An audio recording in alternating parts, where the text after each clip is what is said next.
qanaqadir ko'zimizda yosh, qanaqadir boshqacha maza qilib dam oldik, qanaqadir Sadoqat opa, buning uchun kattakon sizga rahmat.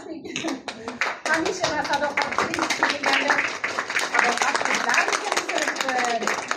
Sadoqat sinfga etlab olib ketarmikan 4 sinfgacha, qanaqa bo'lar ekan bu qiz bilan birinchi kelganda hayron bo'lib kutib olganman-da.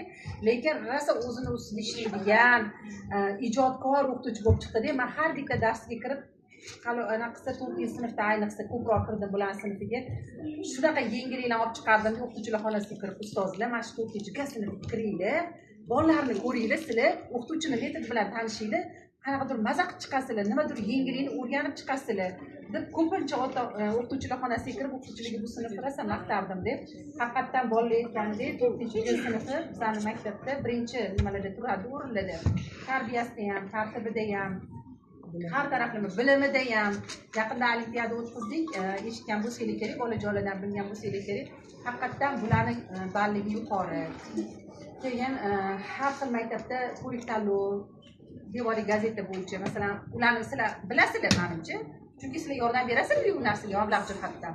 Birinchi navbatda koridorimda nima tadbir bo'lishidan qat'iy nazar, bayram bo'lishidan qat'iy nazar, toki bolalar chiqishadi, ustoz qayerga kelamiz bugun. Joy topolmay qolgan kunlarim ham bo'ladi-da, devorda. Voy, to'lib ketdi-yu, bolalarim qo'yib, bularni qo'l ishlari, yasagan narsalarni, ko'rgazmalarni o'tkazganmiz. Mana shu 4-sinf bir yil mobaynida bu bolalar bilan ko'p ishladik. Buni mehnati, buni nimasi sizlarda. Sizlarga avvalambor kattakon rahmat aytmoqchiman. O'z minnatdorchiligimni bildirmoqchiman. Sog' bo'linglar. Hech qachon charchamanglar. 5-sinfga o'tganda ham xuddi shunaqa jamoa bo'lib ishlash, ota-ona bilan, o'qituvchi bilan. Nasib qilsa, men 5-sinfga o'tgan ustozga ta'kidlab aytolmadim. Keldilar, ko'rganim Sadoqat sinfini olmoqchiman dedilar. Zo'r sinf tanlabsiz dedim. Bolalarim ham bunaqa, o'zim ham bunaqa, gapim tugamayapti-da ularga. Voy, men bunaqa sinfda, men bunaqa deb, ayniqsa maqtadingiz, dedilar. Ustoz kelib ko'rishdilarmi? Tanishdilar. Haqiqatdan ota-ona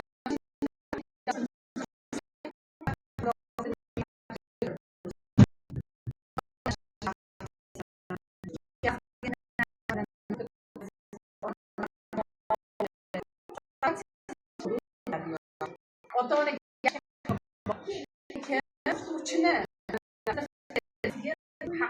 uchun o'zi bor o'zi mana chiqib qo'ygan ham bilimli, har taraflama bo'lyapti-da bu sinf. Shuning uchun Sadoqat ko'pincha shunaqa bir masala siz eshiting bo'ldi, o'tib ketadi, ota-ona o'ziga ketib qoladi deb qo'yaman-da. Haqiqatdan shunaqa ishlashib ishladinglar. Sizlarga kattakon rahmat, sog' bo'linglar. Sadoqat, siz ham sog' bo'ling. Bunaqa sinflarni qaldirg'ochlar, birinchi qaldirg'och sinfga Sadoqatdir. Bunaqa sinflarni ko'pini chiqardik. Omadingiz bersin. Hamisha yorug' bo'lsin. Har doim aytaman, Sadoqat, xudo xolasa shunaqa kunlarni ko'rasiz, yuzingiz yorug' bo'ladi. Haqiqatdan mana aytganimdek, 4 yil bo'pti, mana kelganlariga yuzingiz yorug'. Hamisha yuzingiz yorug' bo'lsin. Martabang. Bolajonlar, sizlarga ham omad tilayman. Eshitishda ham shunaqa zo'r sinf bo'lib yuringlar. Sizlarni orqangizdan faqat maqtovli ishlaysiz. Faqat mana shu Sadoqat sinfi qanaqa deganimda, voy zo'r sinf, tarbiyasi ham, bilimi ham, odobi ham, eng zo'r sinf degan nimani orqangizdan eshitib yuringlar. Sog' bo'linglar. Rahmat.